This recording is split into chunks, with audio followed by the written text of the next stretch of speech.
Merci beaucoup. On m'entend bien ? Ouais, on m'entend bien, je crois. Bienvenue, merci d'être là un vendredi soir pluvieux pour parler des émotions. Donc, comme le disait Frédéric, moi je suis la cofondatrice d'une société de production de podcasts qui s'appelle Louis Média.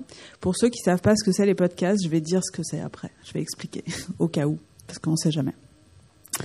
Et donc pourquoi on est là aujourd'hui avec Léna Coutreau, qui donc s'occupe d'un podcast qu'on a lancé qui s'appelle Émotion. C'est pour vous expliquer un peu comment est venue cette réflexion et parler du coup un peu de comment nous, en tant que journalistes, on aborde ce sujet qui nous semble super important. Si vous avez des questions, il y a vraiment tout un temps à la fin prévu pour les questions, donc n'hésitez pas à les retenir, à les noter, et on se fera une joie d'y répondre à la fin. Pour se présenter, donc moi je suis Mélissa Bounois, je suis vraiment journaliste de formation. On a j'ai cofondé cette boîte de production de podcasts qui s'appelle Louis Média il y a 5 ans maintenant.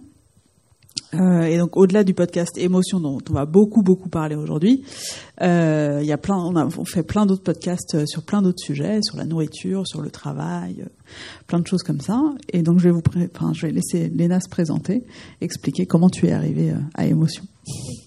Bonjour à tous. Donc moi c'est Léna Coutreau et donc à la base, comme le disait Frédéric, j'ai une formation en sciences cognitives.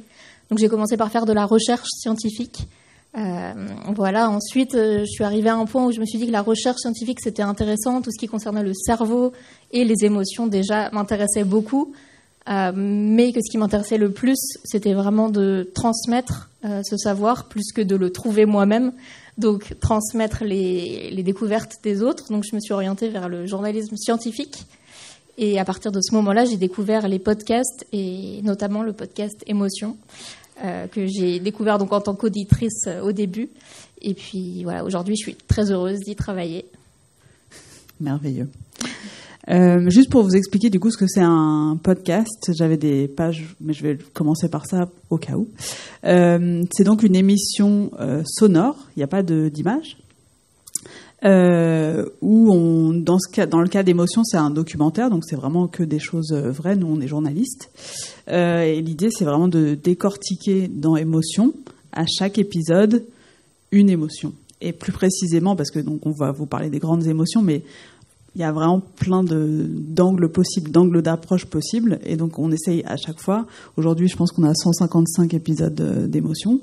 Donc on essaye, il y a pas 155 émotions, mais du coup on essaye à chaque fois d'avoir un angle d'approche différent, parce qu'en fait, par exemple sur la colère, on s'est toujours dit qu'on pourrait faire 15 épisodes différents, parce qu'il y a tellement de problématiques liées à la colère qu'en fait on n'aurait pas assez d'un épisode pour parler vraiment de tout ce qui se passe lié à la colère. Est-ce que je peux te laisser avancer ? Et donc ce podcast Émotion, qui est donc présenté par Léna aujourd'hui, et qui du coup accueille des épisodes tous les 15 jours, c'est le lundi. Je vous invite à vous abonner sur toutes les plateformes de podcast. Je ne sais pas si vous écoutez des podcasts dans la salle, d'ailleurs, je n'ai pas posé cette question. Qui écoute des podcasts ? Je dirais une bonne moitié. Une moitié, ouais. C'est déjà pas mal, bravo. C'est plus, parce que en France, c'est 25 à 30%, donc on est au-dessus de ce que les Français font. Et donc ça s'écoute à la fois sur des applications de podcast, mais si vous avez écouté de la musique par exemple sur Spotify ou sur Deezer, vous pouvez aussi trouver vos podcasts sur ces applications là. Et puis après vous pouvez aussi écouter des podcasts sur le site internet qui en diffuse. Donc nous, Louis Média, en tant que boîte de production, on a un site où vous pouvez aussi appuyer sur le petit player bleu que vous voyez là et écouter. Mais donc maintenant que je vous ai expliqué ce qu'est un podcast, on va peut-être plutôt entrer dans le vif du sujet, que sont les émotions. Mais juste pour vous rappeler, Léna est quand même chercheuse en sciences cognitives, mais on n'est pas spécialiste d'émotions. Donc je pense qu'il y a plein d'autres conférences qui vont être organisées dans le cadre, et donc dans ce cadre-là. Et du coup, je pense que si vous avez des questions très précises sur des émotions qu'on n'aurait pas traitées dans nos épisodes, il est possible qu'on n'ait pas les réponses et qu'on ne se permette pas de répondre sur des choses qu'on ne saurait pas. Voilà. N'hésitez pas à poser des questions, on vous dira si on ne sait pas. Exactement. Je te laisse enchaîner, Léna. Ouais. Donc, du coup, pour continuer, on disait que vraiment la question intéressante au début, c'est de se demander mais qu'est-ce qu'une émotion ? Qu'est-ce qu'on va traiter dans ce podcast ? Donc, pour revenir vraiment à la base, donc une émotion, c'est d'abord une réaction physique. suite à un stimulus qui peut être soit externe. Donc un stimulus externe, ça va être, vous vous baladez dans la campagne, vous êtes sur un petit chemin et puis tout d'un coup votre regard est attiré vers le sol et vous voyez un serpent et là vous avez une émotion très forte qui peut vous parcourir. Ce serait tout à fait légitime. C'est un serpent, ça peut être dangereux, donc c'est normal d'avoir peur. Ça peut aussi être une émotion positive suite à un stimulus externe différent comme un gâteau au chocolat.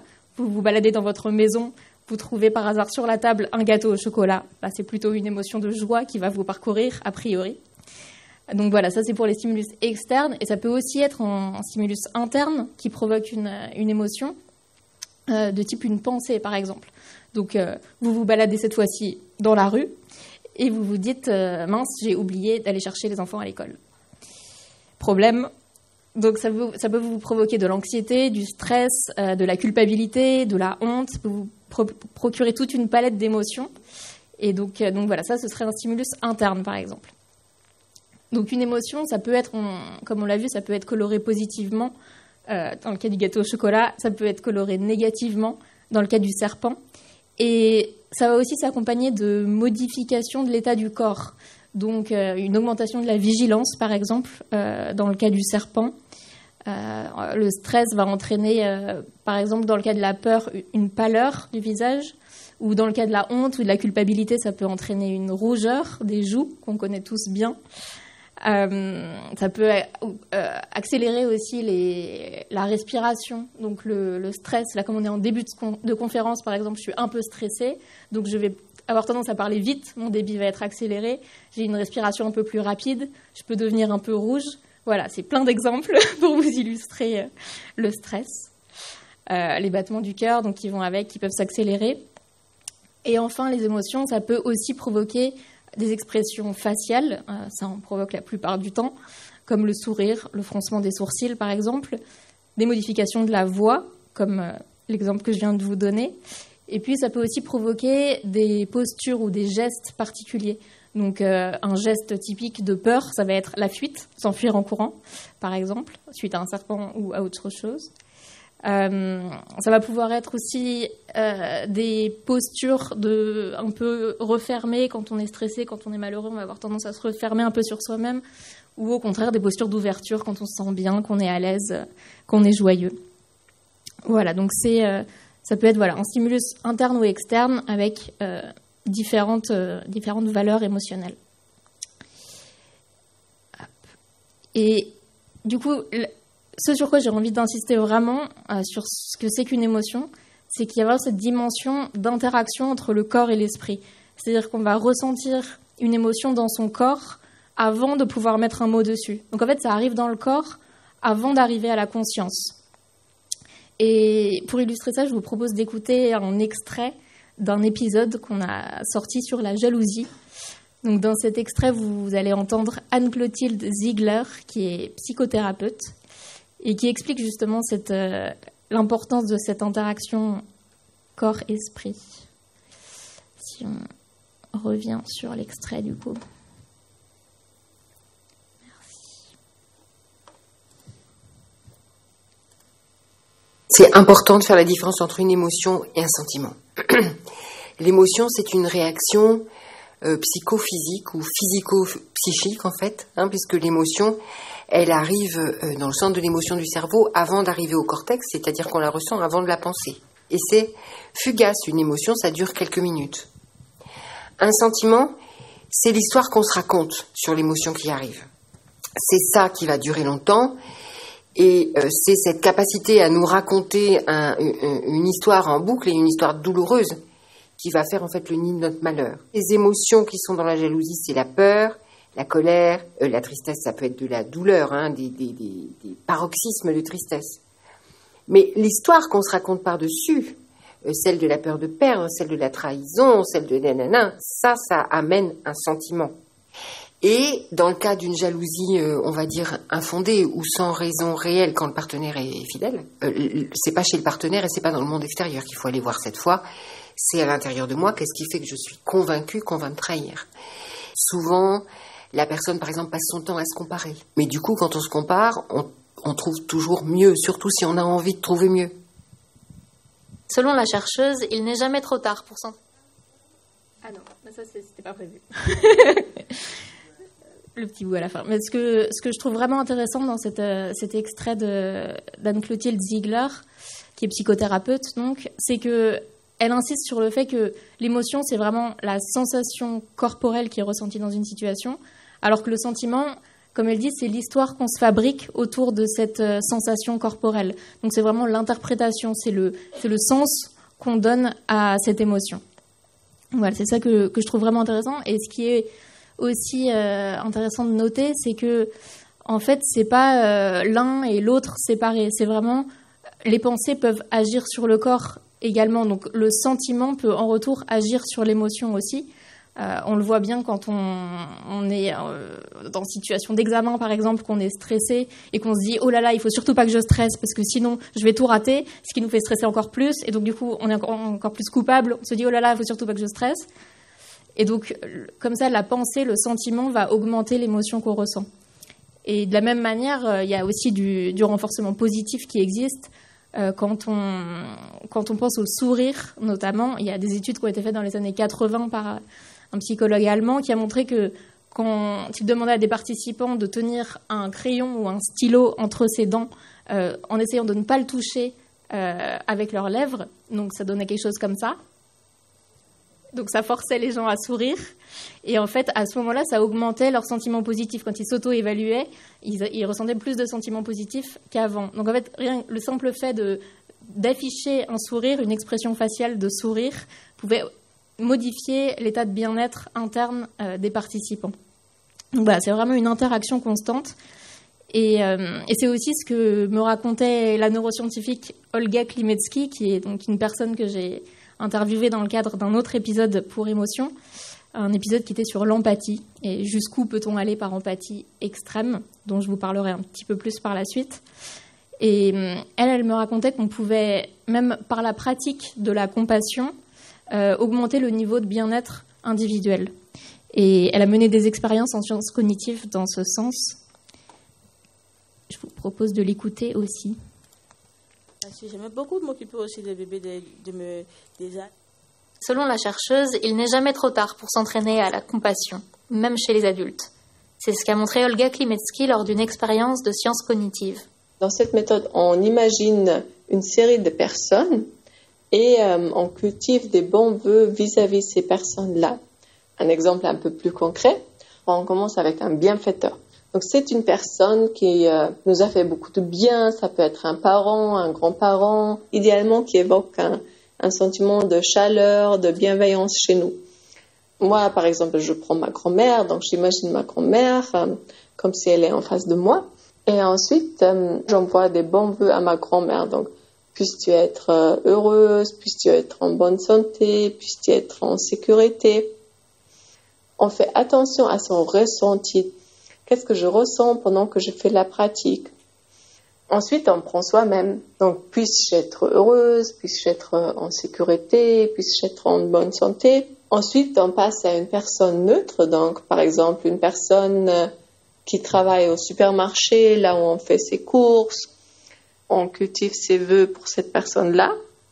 Ensuite, on prend une personne difficile. Donc, la personne avec laquelle on sent que ça va pas trop bien en ce moment-là. Et ensuite, on cultive ses bons vœux pour tous les êtres sur la Terre. Après avoir soumis un groupe à cet entraînement en spéciale compassion durant plusieurs jours, la chercheuse a montré à tous les participants de l'étude des extraits de documentaires où des personnes souffraient physiquement ou émotionnellement. Elle a ensuite observé la différence de réaction entre les participants qui avaient suivi l'entraînement et ceux qui ne l'avaient pas suivi. Donc, les participants, après l'entraînement à la compassion, ont eu plus d'activités dans les aires cérébrales qui sont associées avec l'amour, la récompense, les émotions positives. Donc, en peu de jours, on peut changer ses émotions, son comportement et même son activité cérébrale face à la souffrance. Ouais, donc là, ce qui est intéressant, je trouve, c'est que ce qu'elle dit, Olga Klimetsky, cette neuroscientifique, c'est qu'en fait nos émotions sont pas figées, elles peuvent évoluer et donc notre comportement peut modifier nos émotions de la même manière que nos émotions peuvent influer sur notre comportement.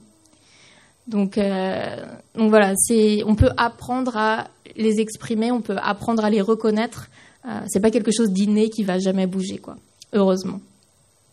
Mais dans les émotions, il y a quand même des bases qu'on retrouve dans à peu près toutes les cultures, donc qui sont, on va dire, des bases innées universellement partagées, même si ensuite elles peuvent évoluer. Ensuite, on peut les travailler, on peut apprendre à les reconnaître et à les exprimer.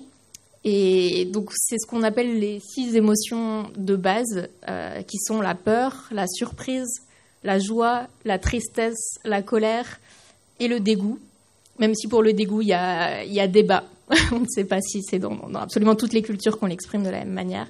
Mais en tout cas, c'est les 6 émotions qui sont souvent considérées comme universellement partagées dans le monde entier.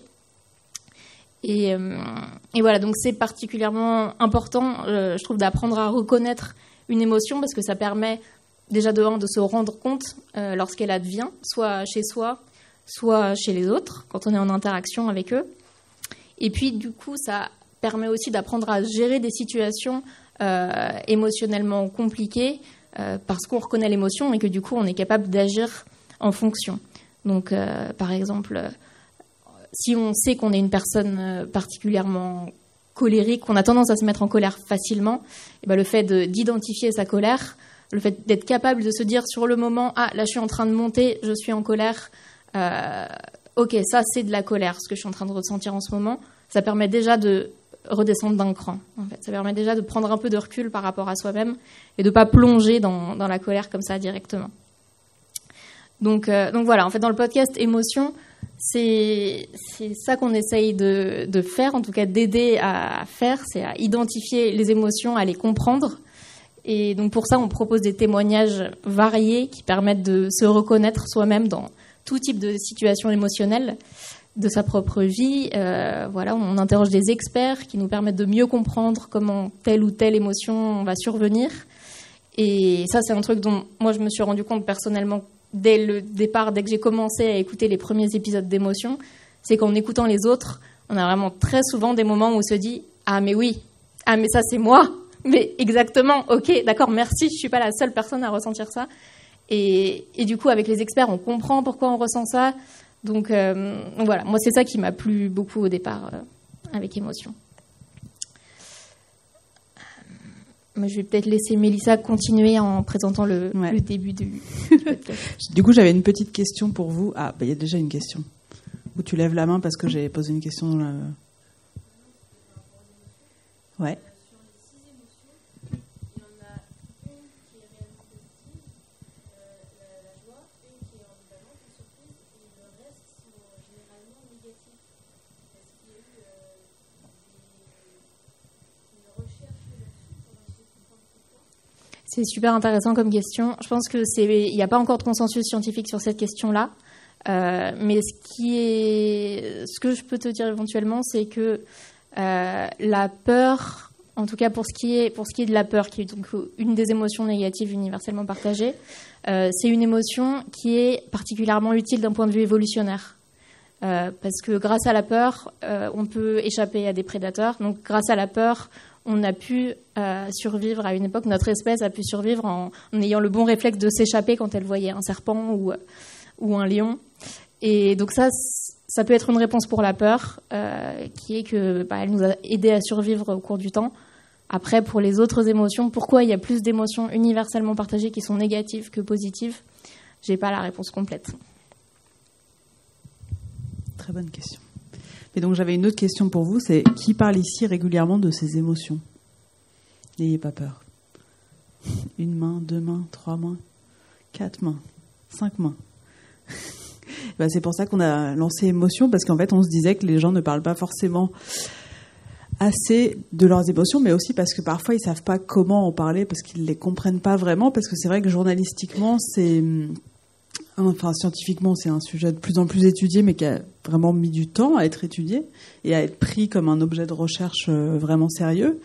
Et journalistiquement, c'est un peu pareil, c'est-à-dire que des journaux comme Psychologie Magazine, il n'y en avait pas depuis très longtemps, quoi. Enfin, il n'y en a pas depuis très longtemps. Et du coup, ça n'a jamais été considéré comme un vrai sujet, là où la politique, la géopolitique, des sujets plus sociétaux vont être pris en compte. Mais donc, on s'est dit, mais il n'y a pas de médias qui parlent d'émotions. Et donc, il y a des livres qui parlent d'émotions, bien sûr. Il y a plein de choses qui en parlent, mais on se disait qu'il y avait un manque et qu'on avait vraiment envie de creuser plus précisément. Et donc, un épisode d'émotion que Léna pourrait faire, enfin, il va y avoir à la fois des témoignages, comme tu le disais, mais aussi 1, 2, 3, 4, 5 experts pour qu'on puisse vraiment creuser le plus profondément possible pour vraiment aller au fond du sujet et ne pas l'effleurer en se disant non mais c'est des émotions, c'est pas important, je vais les mettre sous le tapis, je vais pas en parler, c'est trop dur d'en parler. Et donc on se disait que ça pouvait aussi aider des personnes qui ressentaient ces émotions à les comprendre déjà, c'est ce que tu disais tout à l'heure de ah mais oui c'est moi, je suis pas seule. Et en fait il y a beaucoup de gens qui quand ils écoutent un épisode d'émotion vont se dire ça c'est moi, ça me correspond. Et donc au fur et à mesure qu'on publie les épisodes, il y a plein de sujets différents, mais parfois on reçoit vraiment des mails de gens qui nous disent mais enfin vous avez mis un nom sur quelque chose que je ressens. Et du coup là on se dit qu'on a bien fait de lancer Émotion. Donc ça, c'est ce que je disais avant, donc je pense qu'on peut aller plus vite. Ça, je trouvais ça intéressant, c'est que l'année dernière, en 2021, le magazine Le Point a lancé avec l'Institut Sondage Via Voice le premier baromètre émotionnel. Et donc c'était la première fois qu'il lançait ce questionnaire. Donc c'était vraiment un questionnaire adressé à un panel représentatif pour vraiment comprendre, aussi dans le contexte du Covid qui a été assez difficile pour la santé mentale des Français, de comprendre ce que les gens ressentaient. Donc c'est assez encourageant de voir que l'espoir est une émotion qui est quand même ressentie. La tristesse, la colère, la peur, le désespoir. Donc il y a l'espoir et ensuite il y a des choses plus négatives. Donc c'est intéressant, ça recoupe aussi un peu la question que tu viens de poser. Et donc ils ont vraiment creusé assez précisément. Donc il y a toute une liste, je pourrais vous envoyer, enfin mettre le lien de l'étude si ça intéresse des gens à la fin. Et ils ont même, si tu peux passer à la slide suivante, vraiment étudié très précisément qui ressent quoi, quelle tranche d'âge, parce qu'il y a donc on voit par exemple que la colère, il y a moins de colère chez les jeunes, mais plus de colère chez les 50-64 ans, si je lis bien ces chiffres. Léna, n'hésite pas. Et donc c'est aussi une analyse vraiment très précise et j'ai pas le questionnaire qui a été posé aux gens, mais du coup c'est quand même intéressant de se dire que maintenant ça devient aussi un objet de sondage, et donc il y a des études vraiment auprès de panels là où avant ça n'existait pas du tout, quoi. Il y a eu souvent des études sur le moral des Français, mais là c'est encore plus spécifique. Il y a plus de colère, mais il y a aussi plus d'espoir chez les 65 ans et plus, c'est marrant. Et donc c'est pour ça qu'on a lancé Émotion, parce qu'on s'est dit il faut quelque chose, quoi. On va pas juste parler des 6 émotions de base, on a un peu élargi, on va pas se mentir, hein, parce qu'il n'y a pas que à chaque fois c'est pas une émotion, c'est aussi des états émotionnels, des sentiments, mais plus largement des grandes questions qu'on va se poser sur ce qu'on peut ressentir. Et donc c'est ça qui nous a intéressés, qui nous a encouragés à lancer ce format-là. Et il se trouve qu'aujourd'hui, c'est donc 350 000 personnes qui nous écoutent tous les mois. Et donc, on sort 2 épisodes par mois. Donc, j'espère que vous trouverez dans Émotion des épisodes qui peuvent vous parler. L'idée, c'est ça, justement, qu'on se parle aujourd'hui, c'est de vous présenter un peu les épisodes qui, pour nous, étant un peu fondateurs sur des états qui nous semblent importants de traiter, dont on pensait qu'il fallait parler. Après, on va pas tout vous présenter, évidemment, sinon ce serait trop long. On vous laissera étudier ça. Mais sachez, pour ceux qui n'écouteraient pas encore de podcast, mais qui pensent ne pas arriver à s'y mettre, qu'on a tiré un livre du podcast qui est juste ici. Je suis ravie de voir qu'il est dans cette médiathèque. Et donc, on a choisi certains épisodes et donc on les a retranscrits en texte et enrichis de compléments, d'encadrés, de choses comme ça. Donc vous pouvez aussi lire le livre si vous n'arrivez pas à écouter des podcasts. Je suis allée beaucoup trop vite par rapport à tout ce que je voulais dire, mais c'est très bien aussi. C'est le stress dont tu parlais au début, Léna. Le trac, voilà. En fait, quand on a commencé Émotion, le tout premier épisode qu'on a fait, c'est un épisode sur le trac, parce qu'on s'est dit en fait, on a le trac de lancer ce podcast. À l'époque, la personne qui présentait le podcast n'était pas Léna, c'était une jeune femme qui s'appelait Adélie Pojman-Pontet. Et du coup, je vais vous faire écouter le tout début de l'épisode où elle essaye d'identifier justement ce qu'elle ressent. Et on entend juste avant ça, en fait, une question où elle demande à des gens comment ils se sentent.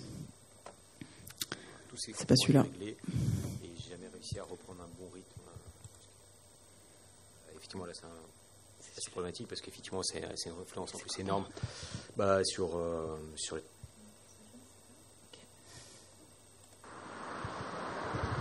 Aujourd'hui, je dirais que je me sens assez excitée face à un renouveau un peu. Parce que du coup, c'est ma première journée aujourd'hui. Je me sens bien et un peu perdu en même temps. Parce que j'habite à Rio et que je suis revenu ici pour du travail. Et que du coup, je suis à la fois chez moi et pas vraiment chez moi. Donc je suis dans un entre-deux. Je me sens bien, je sais pas. Bon, je me sens, ça va, comme tout le monde, voilà. Et des fois ça va, des fois ça va pas. Aujourd'hui, je ressens de la joie. Et j'ai fait des choses sans réfléchir, juste parce que j'en ressentais l'envie ou le besoin. Et donc du coup, c'est assez libérateur. J'ai passé une bonne journée, une bonne soirée, et là, je me sens apaisée. Est-ce que vous sauriez le dire, ce que vous ressentez, vous ? Vous avez le mot exact pour décrire ce qui vous traverse ? Ce qui vous travaille depuis que votre réveil a sonné ce matin et que vous êtes levé un peu maussade ou tout excité. Vous sauriez dire ce que vous ressentez là tout de suite en écoutant ma voix ? De la surprise ? De la curiosité ? De la joie d'avoir enfin trouvé un moment tranquille pour écouter un podcast ? Peut-être de l'appréhension en découvrant cette nouvelle émission dont vous ne savez encore rien du tout ? On dit que c'est difficile de mettre des mots sur ce qu'on ressent. Peut-être parce que on ne sait pas toujours bien ce qu'on ressent, ni pourquoi.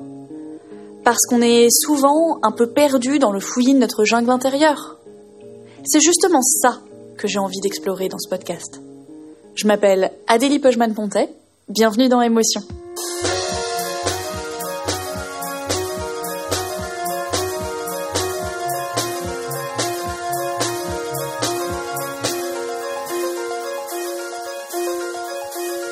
Je vais essayer de vous décrire ce que je ressens là, moi, tout de suite. Si je veux être précise, je vais aller chercher dans ce que les universitaires appellent la granularité de mes émotions. C'est-à-dire dans toutes les nuances de ce que je ressens à cet instant précis. Je peux vous dire, par exemple, que je suis en studio et que derrière la vitre, il y a Charlotte et Mélissa, mes chefs, Bernard et Nicolas, les ingé-sons, et Alice, l'attachée de production. Ils me regardent tous avec des grands yeux. J'ai un peu du mal à respirer, j'ai le cœur qui bat super vite, et j'arrête pas de rire parce que quand je suis gênée, je ris. C'est pas un réflexe hyper pratique, je vous assure. Je suis la personne qui rit aux enterrements. À cet instant, qu'est-ce que je ressens, moi ? De la peur, du stress, de l'angoisse. Depuis septembre, il y a ma kiné qui essaye désespérément de me masser le diaphragme, c'est le muscle sous votre cage thoracique, et j'ai l'impression d'avoir un caillou à la place de l'estomac. En fait, j'ai l'impression que présenter ce podcast, c'est comme si je m'avançais nue sur une scène devant un public prêt à me jeter des clous. Devoir prendre la parole devant plein d'inconnus qui vont pouvoir critiquer et commenter. J'ai peur de rater, j'ai peur de trébucher. En fait, j'ai le trac. Voilà, c'est une bonne introduction à notre sujet d'aujourd'hui. Et donc c'est un peu comme ça qu'on essaye d'aborder les sujets, de vraiment rentrer par quelqu'un qui ressent quelque chose et qui a une histoire liée à cette émotion. Et ensuite de l'expliquer vraiment. Donc là, c'était juste le tout début. Il y a encore plein de minutes où Adélie va aller interroger plein de gens que je vous ai listés. Une psychiatre pour vraiment comprendre comment ça fonctionne, quoi. Et donc...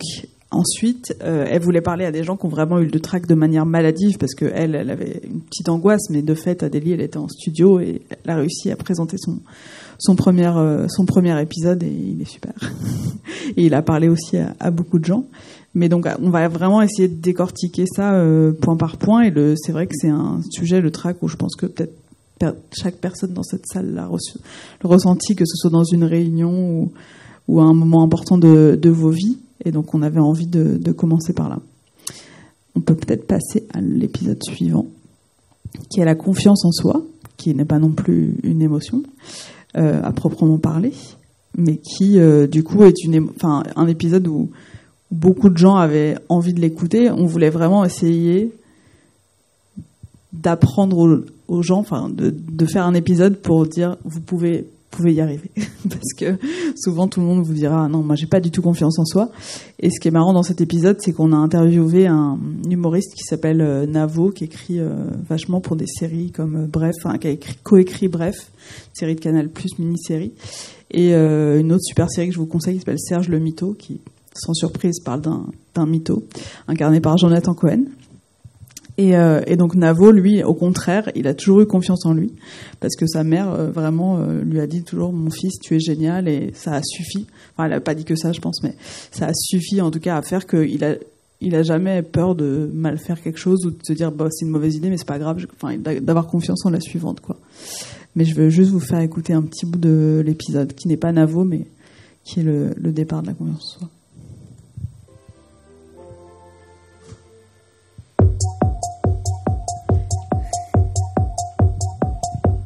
Vous arrivez dans une soirée, la pièce est dans la pénombre. Il y a de la musique et des groupes de gens en train de bavarder. Une ou deux personnes se détachent parmi les ombres. Clairement, ce sont elles qui mènent la conversation, qui disent la phrase qui fait mouche et à laquelle tout le monde rit. Quand elles parlent, on les écoute plus attentivement que les autres.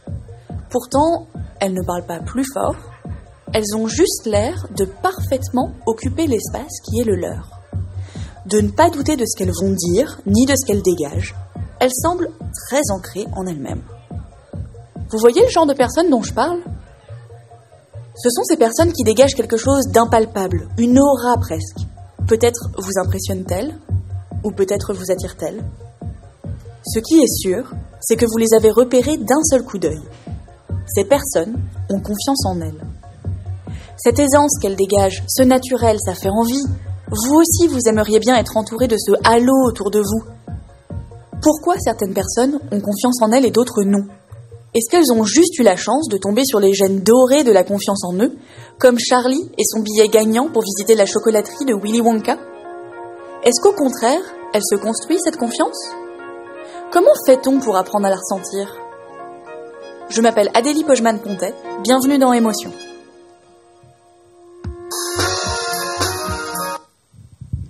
Donc voilà, les réponses sont après.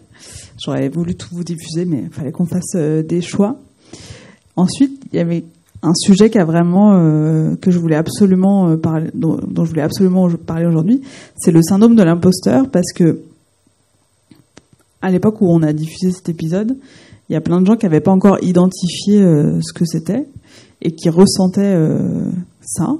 Et donc je me suis dit que j'allais partager avec vous ce petit questionnaire. Donc si vous avez l'impression de tromper votre entourage, de ne pas être à la hauteur, de ne pas mériter la situation ou la place que vous avez, ou si vous sentez dans la mauvaise attribution, c'est-à-dire attribuer cette situation à des facteurs essentiellement externes comme la chance, le hasard, c'est vrai que vous allez dire mais non, mais c'est pas moi, c'est pas mon talent, c'est quelqu'un d'autre, quoi, parce que vous avez eu une augmentation, un super boulot, et après vous avez toujours peur que quelqu'un vous démasque, que vous disiez non mais en fait je devrais pas être là, je suis pas à ma bonne place, et vraiment ça peut aller vraiment, provoquer une très très très très grande peur. Et ben tout ça participe à ce qu'on appelle le syndrome de l'imposteur. Et c'est vrai qu'il y a plein de gens qui continuent leur vie, qui grandissent dans leur carrière, qui font plein de choses extraordinaires, qui se disent toujours mais c'est pas vraiment moi, et donc ça on se dit mais c'est fou que tant de gens qui fassent ces choses incroyables et qui en fait se disent non mais je suis un imposteur, alors que pas du tout. Ils le prouvent chaque jour. Et donc on va aussi écouter un petit extrait. Tu voulais ajouter un truc, Léna ? Il n'y a pas de... Non, il n'y a pas d'extrait. Oui, non, moi ce à quoi ça me fait penser, ce que tu viens de dire, c'est qu'en fait les vrais imposteurs, ils se demandent pas s'ils sont des imposteurs. Et c'est ça la grosse différence. Mais quand on a le syndrome de l'imposteur, et je le connais bien également, on se rend pas du tout compte de ça, mais en fait c'est la première question qu'il faut se poser. C'est ça. Si j'étais un vrai imposteur, est-ce que vraiment j'aurais peur de l'être ? La réponse est non. Pas d'extrême, est-ce qu'on peut le chercher peut-être? Le début, pour qu'on vous retrouve... Le début du syndrome de l'imposteur. Ouais.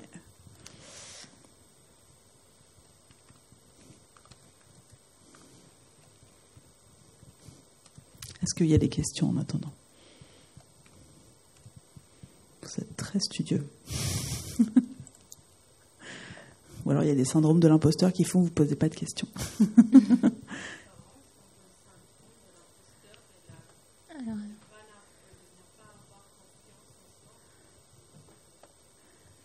La différence entre le syndrome de l'imposteur et ne pas avoir confiance en soi. Je pense que c'est plus spécifique, le syndrome de l'imposteur. Je pense qu'il y a un... Votre question, c'est quelle est la différence entre le syndrome de l'imposteur et le manque de confiance en soi?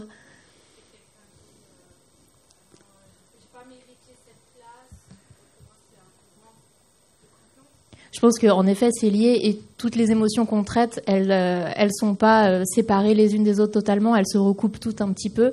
Et là, je pense que dans le syndrome de l'imposteur, clairement, il y a un rapport avec le manque de confiance en soi. Mais c'est souvent quelque chose qu'on observe, le syndrome de l'imposteur, dans le monde professionnel. Enfin, c'est souvent les échos qu'on a. Je pense que je veux bien ton avis, Mélissa, mais j'ai l'impression que c'est un manque de confiance en soi, spécifiquement dans le monde professionnel. Parfois, éventuellement, dans le cadre amoureux, on peut se dire « Oh là là, je ne mérite pas cette personne, je suis un imposteur, quand est-ce qu'elle va me démasquer ?» Mais j'ai l'impression que c'est plus spécifique que la confiance en soi en général. Tout à fait. Mais je me rappelle plus de cet épisode déjà, parce on l'a diffusé il y a 2 ans. Mais je pense que oui, c'est effectivement... et il y a ce troisième point qui était sur la peur irrationnelle. Et je pense que c'est ça aussi qui peut, je pense, le qualifier, c'est que vraiment il y a l'effet de vous avez cette place, vous faites ces choses-là, et vous avez cette peur irrationnelle d'être démasqué, qui vraiment, là où la confiance, on peut craindre de ne pas y arriver, mais là, c'est peut-être un truc aussi de chronologie, je ne me rappelle plus, je ne veux pas dire n'importe quoi non plus, mais je dirais que c'est lié à cette peur irrationnelle qu'on peut avoir de pas être, que quelqu'un nous démasque. Ouais. Écoutons un peu. On va en écouter un extrait. C'est du syndrome de l'imposteur. Peut-être mettre un petit peu avant.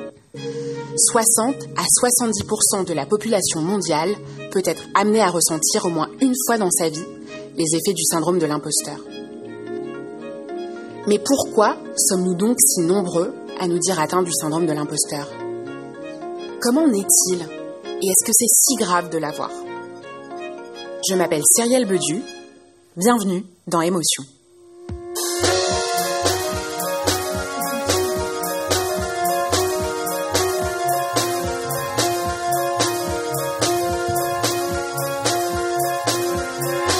Quand j'ai commencé à réfléchir à des manifestations du syndrome de l'imposteur, j'ai pensé au témoignage d'une femme que j'avais entendue dans le documentaire Ouvrir la voie de la réalisatrice Amandine Gay. Dans ce film, des femmes françaises et belges racontent face caméra ce que c'est que d'être une femme noire dans leur pays. Ce qu'on ressent quand on subit des micro-agressions racistes et misogynes quasi quotidiennement. Parmi ces nombreux témoignages, un m'a particulièrement marqué. Celui de Nasria, une ingénieure d'une 20aine d'années. Elle parlait de la difficulté de se faire une place dans un milieu professionnel dans lequel elle ne se sent absolument pas légitime. Et j'ai toujours ce truc de... mais ils se rendent pas compte que je serais pas assez bonne et que même si j'y arrive, ça ne me quitte pas. Nasria a 28 ans et ce sentiment d'illégitimité semble s'être manifesté toute sa vie. J'ai grandi dans un milieu populaire. Alors j'étais dans une des seules cités d'une ville Cossu du 92, donc moi j'ai grandi dans le 92 Sud, donc j'étais très très bonne élève, j'ai toujours été la première de ma classe, que ce soit en primaire, au collège, j'ai eu une distinction par le 92 même pour mes écrits quand j'étais en 3e, enfin voilà, j'ai toujours été très très bonne élève. Quand Nasria arrive au lycée, au vu de ses bons résultats, ses profs lui conseillent en première de s'orienter vers une filière scientifique. Ce qu'elle fait. Elle prépare donc un bac S et quelque temps avant l'examen, lors de la phase d'orientation déterminante qui lui permettra de choisir ce qu'elle fera après le bac, elle annonce qu'elle souhaite aller à la fac, ce qui étonne beaucoup son professeur principal de l'époque. Et il me dit, mais Nasria, t'es une très bonne élève, ne fais pas ça. Et je lui dis, mais pourquoi la fac, c'est la suite? Il me dit, non, et tu sais, il existe des choses qui s'appellent des prépas, qui te permettent de rentrer dans les écoles d'ingénieurs, etc. Et je lui dis, oui, mais ça, c'est pas pour les gens comme moi. Et il me dit, mais c'est quoi les gens comme toi? Bah, je sais pas, les gens comme moi, les gens chez moi, ils sont tous allés à la fac, donc moi, je veux aller à la fac. Et il me dit, mais tu te rends pas compte, je pourrais faire plein de choses, etc. Et je lui dis, non, mais oui, je sais que je pourrais faire plein de choses, mais je les ferai à la fac. Donc le bac arrive, je passe mon bac, je l'ai avec mention, bac scientifique avec mention, tout le monde est très content, mes parents sont très fiers de moi, tout va bien. J'arrive à la fac, je suis allée à la fac de Jussieu, donc Paris 6 à l'époque. C'était une fac qui était assez réputée et qui est toujours très réputée aujourd'hui en France pour son expertise dans le domaine des sciences et pour le fait de former des chercheurs de renom. Donc c'était un cycle très simple, tout s'est très bien passé. Ma deuxième année, j'ai eu d'excellentes notes en fournissant pas énormément d'efforts. Si bien que j'ai fini dans les 5 premiers de la promotion. En fait, on était une promotion de 1000 élèves à peu près et moi j'ai terminé dans les 5 premiers. Donc j'étais dans mon environnement.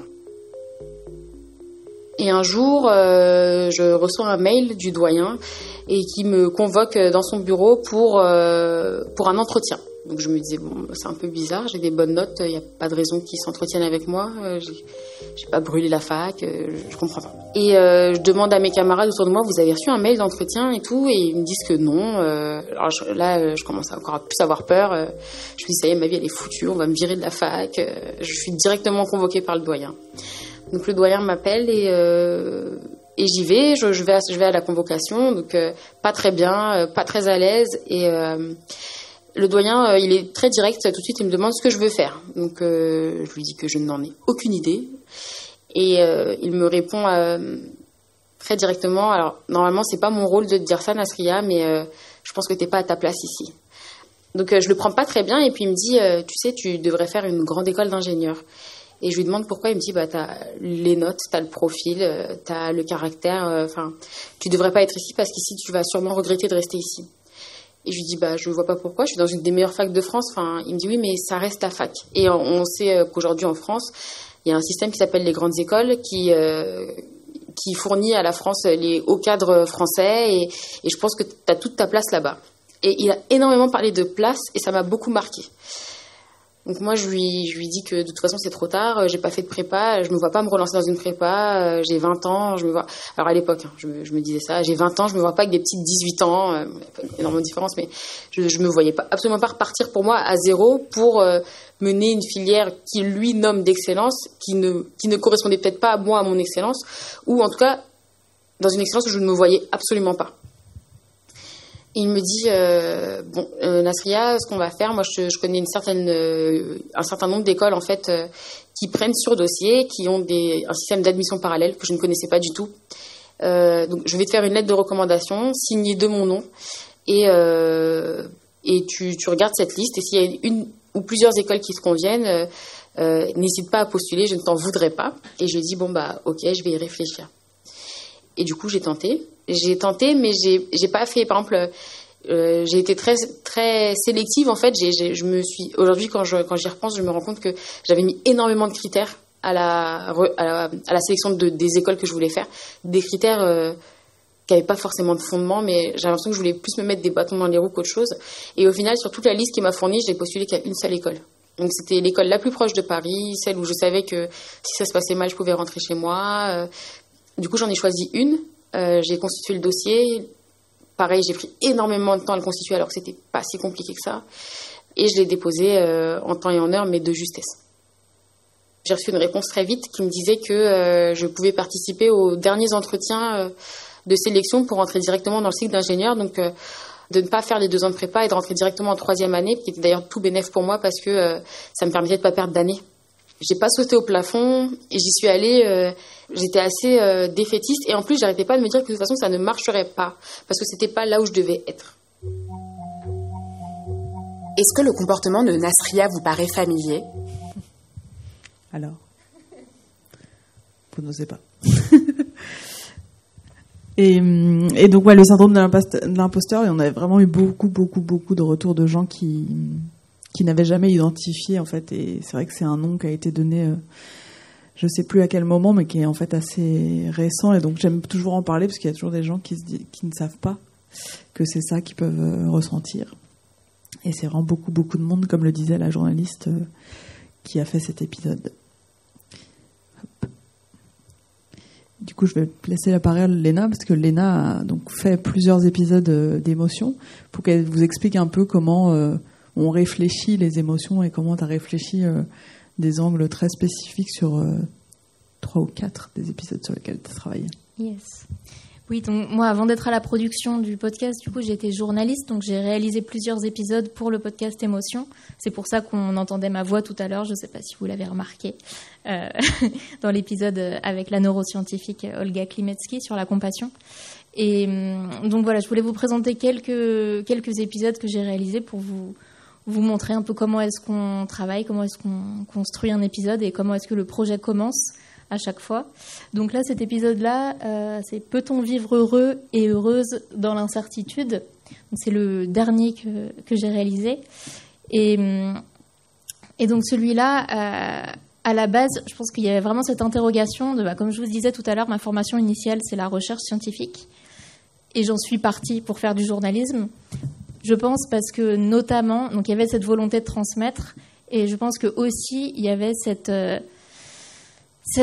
sensation que j'étais pas assez obsédée par un sujet pour y passer autant de temps comme peuvent le faire les chercheurs, et que j'avais pas cette détermination nécessaire, et que pour moi, étudier un sujet tout en sachant que je ne trouverais jamais la réponse ultime à cette question, ça me semblait un peu vain. Et je me disais, mais comment est-ce qu'on peut faire pour être un chercheur, pour chercher, sans jamais forcément trouver. En fait, on peut dédier sa vie à une question sans jamais trouver de réponse. Et c'est la vie de la plupart des chercheurs, parce que les chercheurs qui font des vraies découvertes, qui ont des prix Nobel, sont extrêmement rares finalement.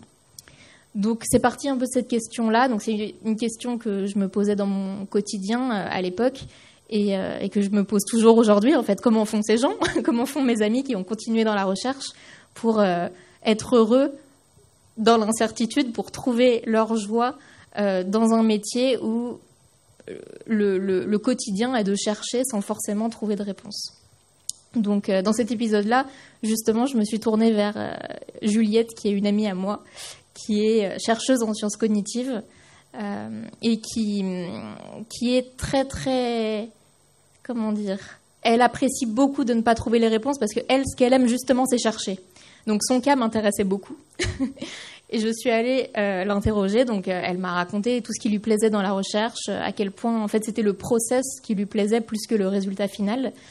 Et j'ai trouvé ça super intéressant, parce que je me suis dit qu'en fait c'était pas uniquement propre à la recherche. C'est-à-dire que le fait de se poser des questions sans avoir les réponses, en fait on le fait tous.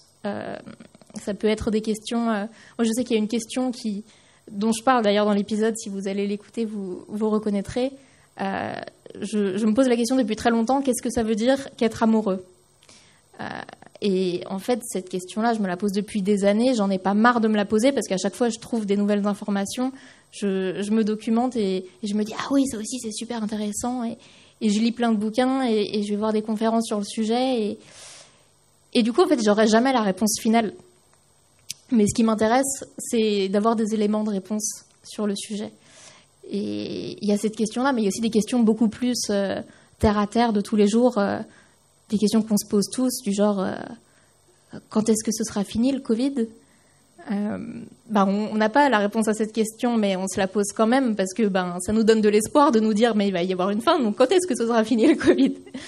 Donc voilà, je pense qu'on a tous des questions qu'on se pose au quotidien sans avoir forcément les réponses et auxquelles on s'accroche. Donc c'était à ça que je voulais m'intéresser dans cet épisode, et notamment à travers donc le témoignage de Juliette, mais aussi celui qu'on entend en premier, c'est le témoignage d'un chercheur qui a obtenu le prix Nobel en astrophysique.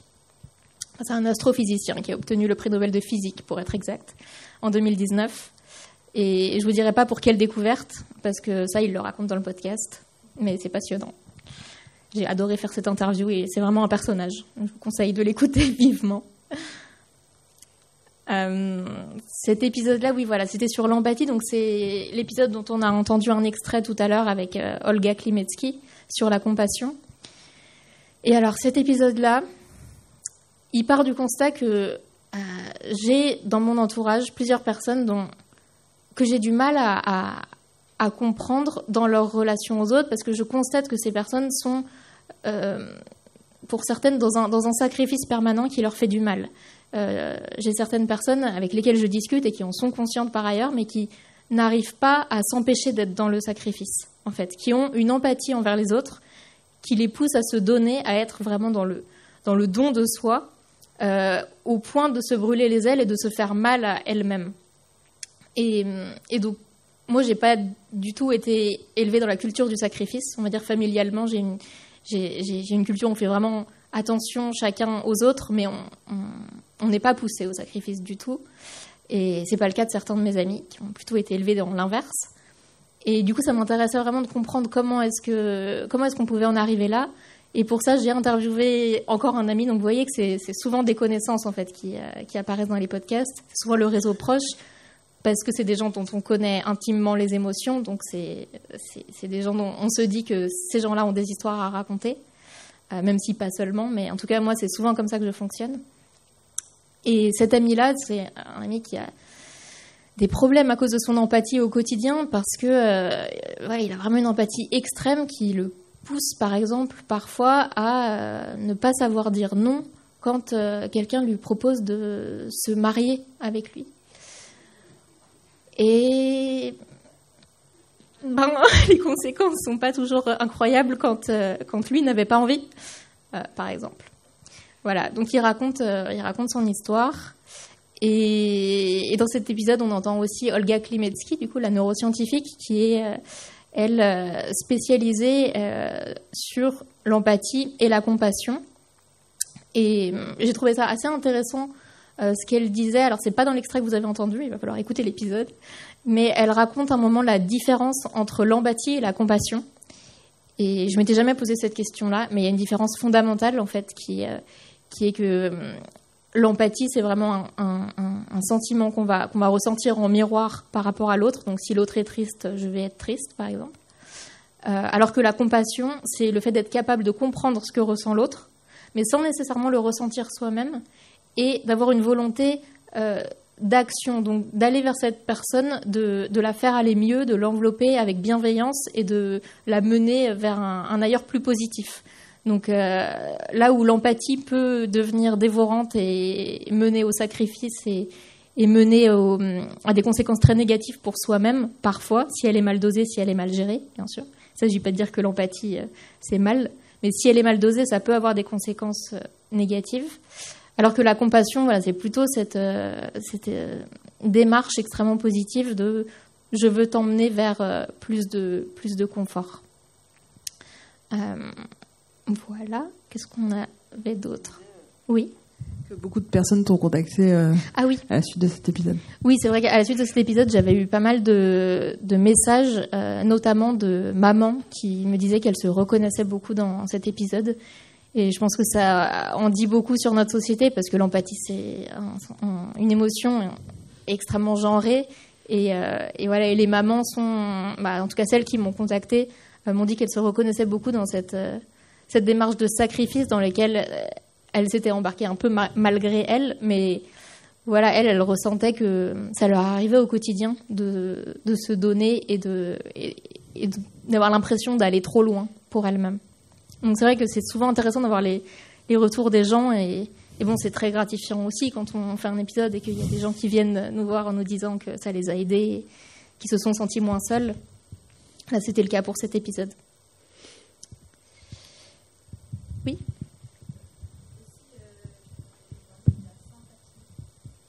La sympathie.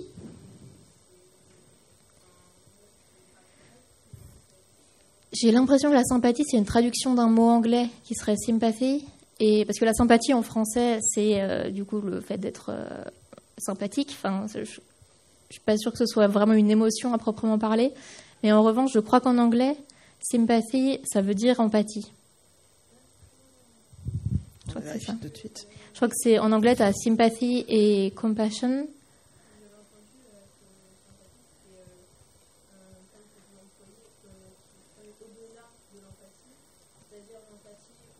ressentir la tristesse de la personne. Et la sympathie, on aura carrément des symptômes psychosomatiques. C'est ça. Si c'est vraiment fait mal à la cheville, par exemple, on sera triste avec elle de cette manière à la cheville. Et on ressentira aussi la douleur de notre propre pied alors qu'il va très très bien. Ah oui, là c'est vraiment l'extrême de la sympathie. Bah, écoute, je connaissais pas ce... C'est ça. Ouais, ok, c'est vraiment le fait de ressentir dans son corps la douleur, du coup.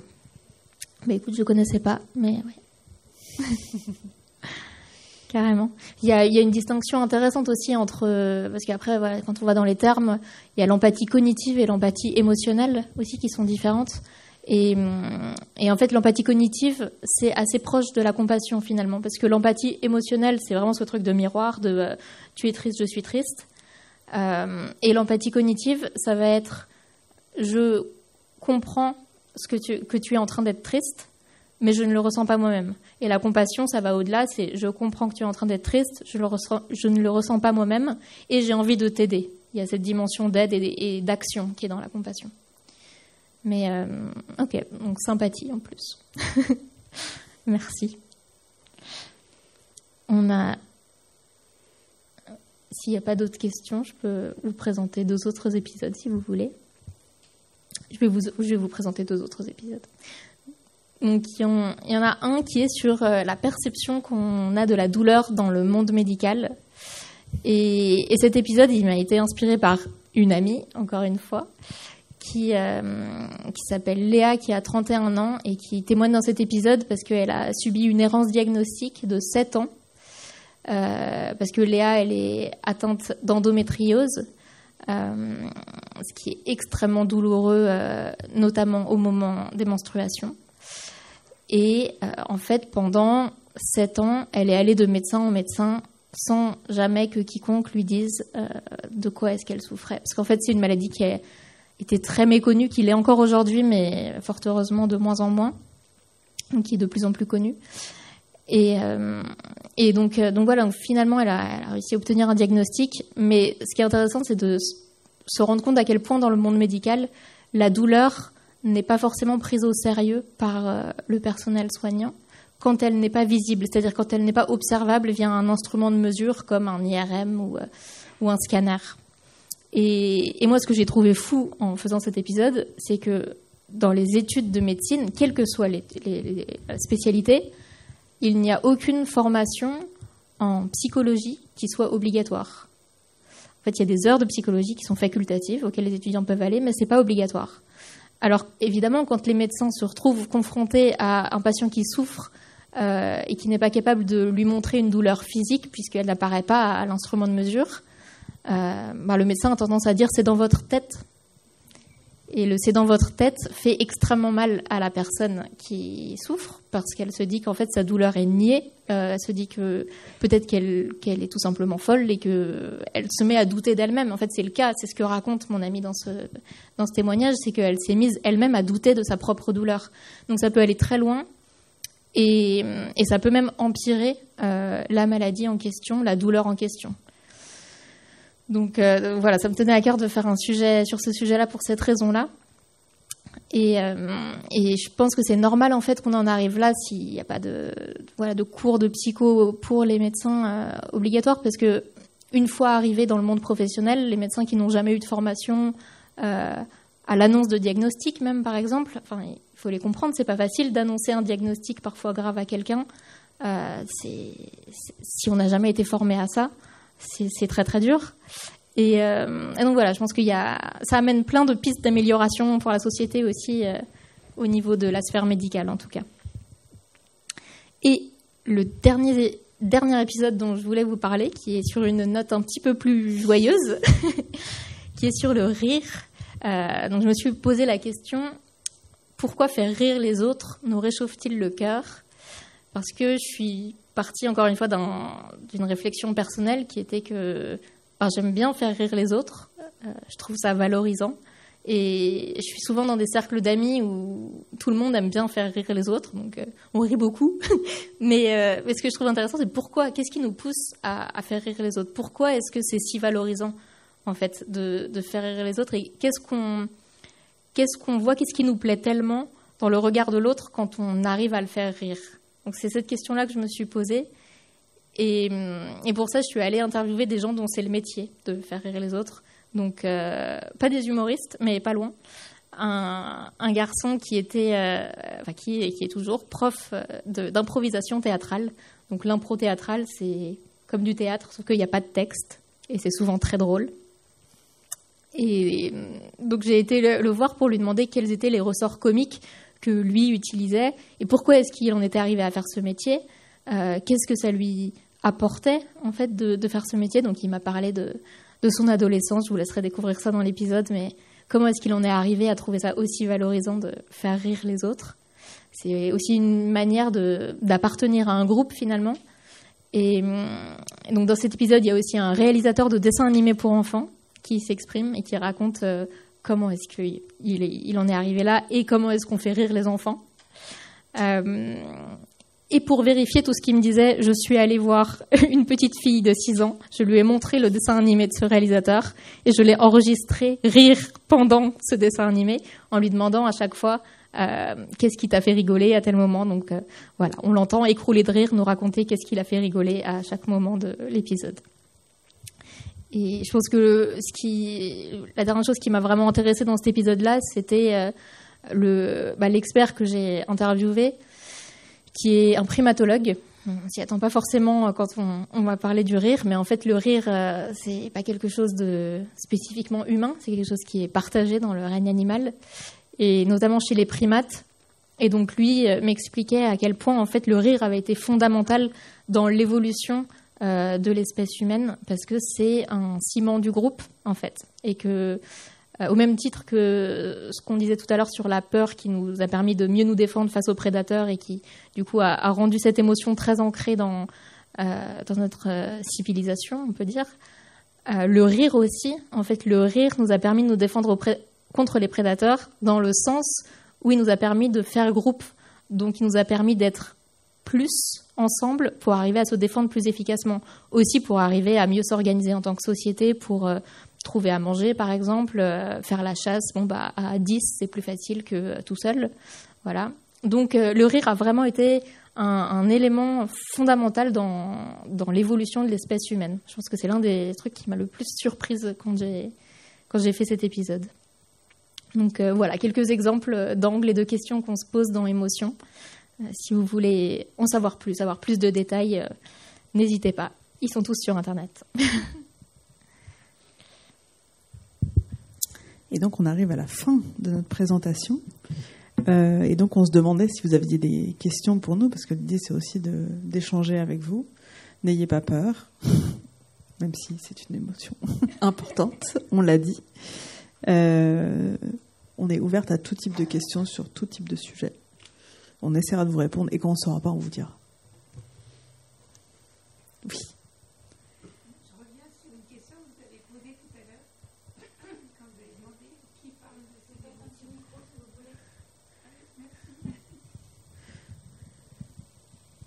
Oui, donc je reviens sur la question qui parle de ces émotions.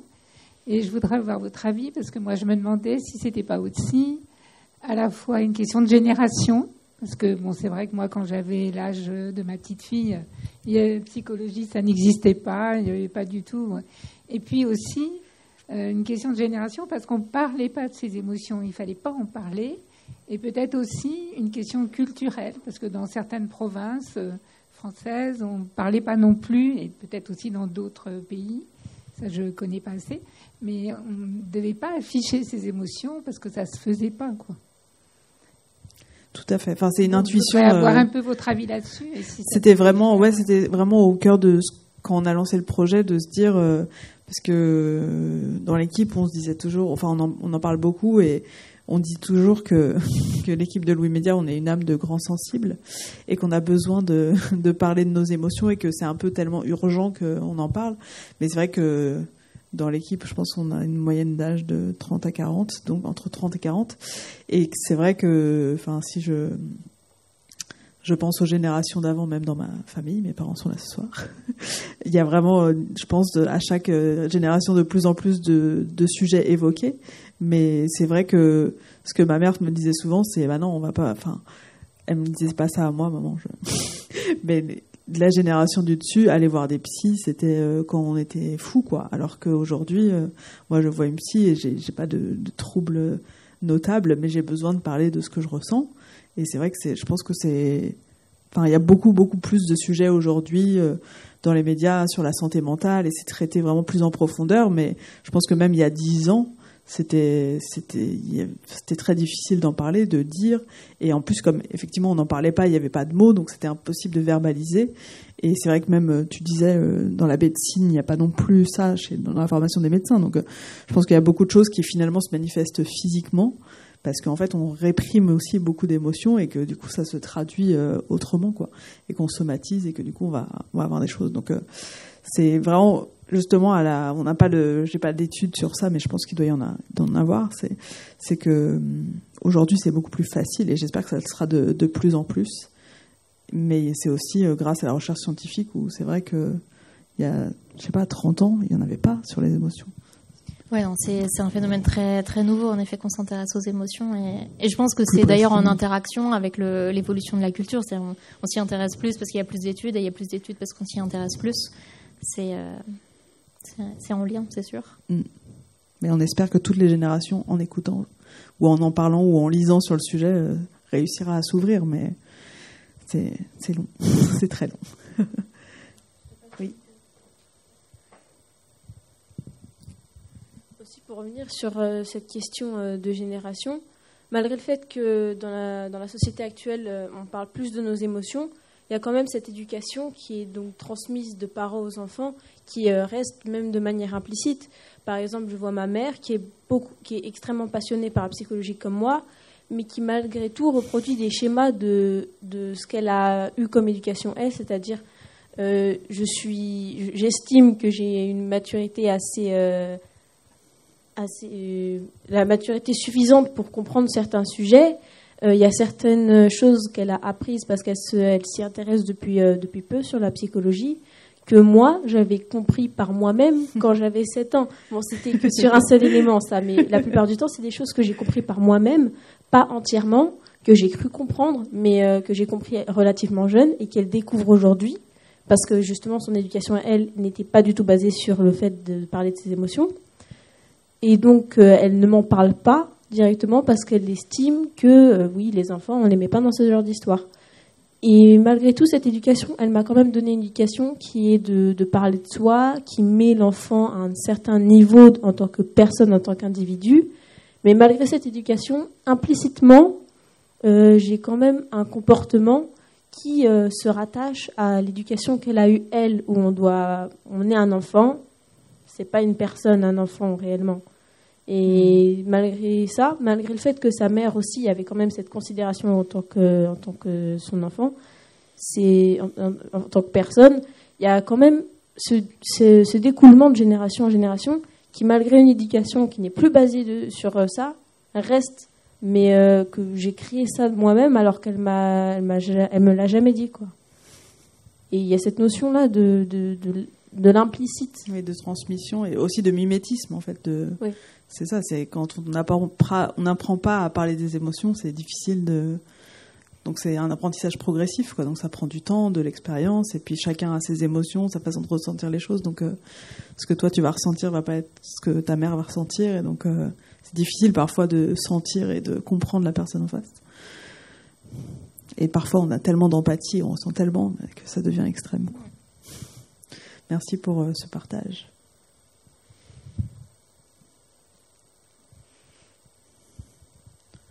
Est-ce qu'il y a d'autres questions ?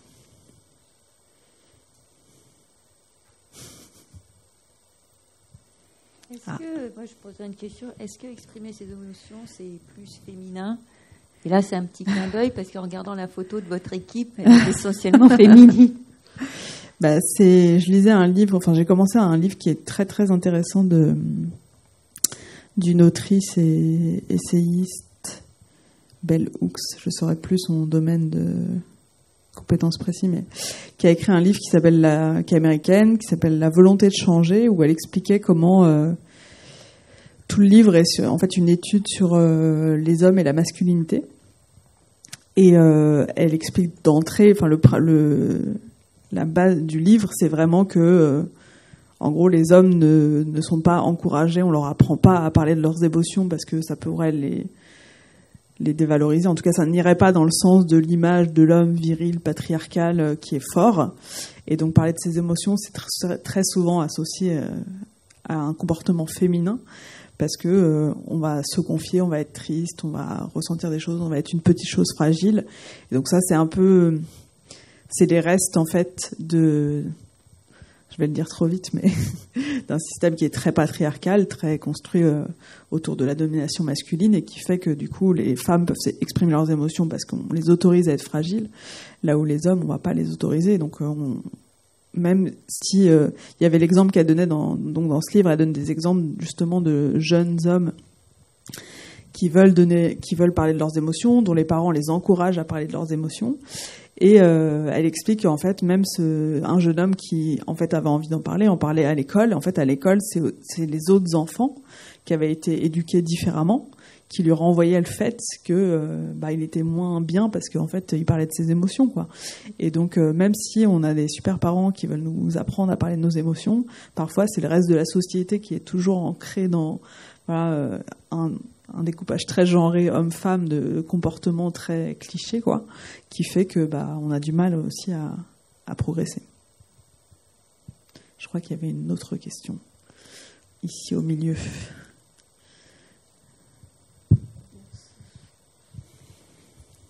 Au sujet des émotions, certaines personnes ne savent pas en parler, ne peuvent pas en parler.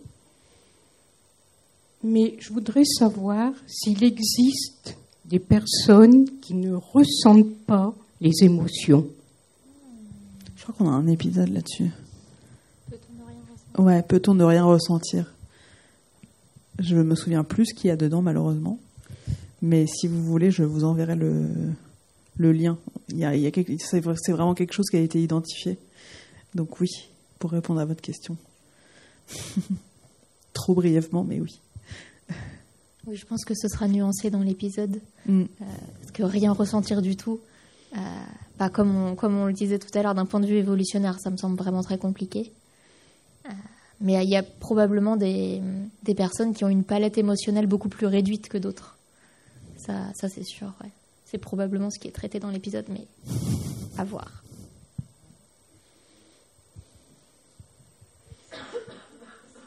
Souvent, je pense pouvoir répondre brièvement à la question, souvent quand on étudie, on voit, quand il y a eu des études faites sur certains, comment on appelle ça déjà ? Excusez-moi.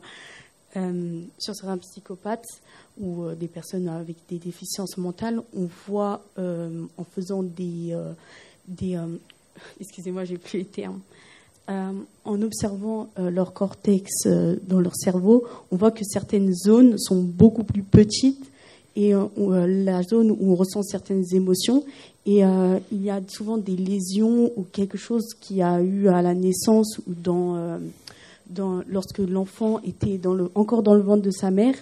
Et en faisant ces analyses, en scannant le cerveau, il voit que, par exemple, une personne, on va dire, qui est dans la norme, va avoir une partie du cerveau, j'ai oublié la taille exactement, mais beaucoup plus développée qu'une personne qui ne ressent aucune émotion. On ne le sait pas vraiment, mais ne ressent pas, par rapport à l'empathie, elle ne ressentait pas du tout d'empathie. Ça veut dire que on voyait bien que au niveau du cerveau, elle avait une taille assez, vraiment, presque, elle n'était même pas présente. Donc je pense que il y a une éducation aussi qui se fait, que des fois qui est ancrée en nous, mais on a aussi vraiment notre condition physique aussi qui entre en jeu. Voilà. Ouais, complètement, tout à fait. Il y a vraiment une interaction des deux. Je pense que en parlant d'aires du cerveau, il faut toujours bien faire attention à ne pas faire de raccourcis, dans le sens où on ne peut pas dire qu'il y a des aires qui sont dédiées à une fonction précise. Ça, c'est un peu l'ancienne conception qu'on a du cerveau, avec des aires très délimitées, l'aire de l'empathie, l'aire de la motricité, et c'est vrai qu'il y a des fonctions qui sont géographiquement plus ou moins situées dans le cerveau, mais tout est tellement connecté, tout est tellement en réseau En fait, on ne peut que parler de réseaux cérébraux reliés les uns aux autres. Donc, finalement, c'est ça qui est génial dans le cerveau aussi, c'est ça qui est super pratique, on va dire, c'est que si on a des lésions, comme vous le disiez, ça va certes nous affecter, mais pas forcément au point de nous enlever toute la fonction à laquelle ce réseau cérébral servait au départ, puisque comme tout est connecté, d'autres parties du cerveau peuvent aussi prendre le relais et parfois compenser. C'est ce qu'on voit avec les personnes qui ont un de leurs 5 sens déficients, qui peuvent compenser avec d'autres parties du cerveau. Et tout est vraiment en lien, quoi, en flux. Donc, de la même manière, je suis pas sûre qu'on puisse dire que l'empathie soit vraiment localisée dans le cerveau, par exemple, parce que c'est une fonction tellement complexe que, en fait, ça nécessite l'empathie, l'air visuel pour voir la personne avec laquelle on va être en empathie. Ça nécessite l'air relié au battement du cœur, par exemple, parce que ça va nécessiter aussi tout un ensemble de fonctions qui vont rentrer ensemble et qui, ensemble, vont permettre à une personne de ressentir de l'empathie. Donc, en fait, on ne peut pas la délimiter à une seule zone, mais voilà, à plusieurs. Donc, c'est ça qui est aussi utile quand on a qui est aussi une manière de pallier aux dysfonctions qu'on peut observer après une lésion. C'est voilà, de se dire qu'il y a d'autres parties du cerveau qui peuvent prendre le relais parce que tout est relié. D'autres questions?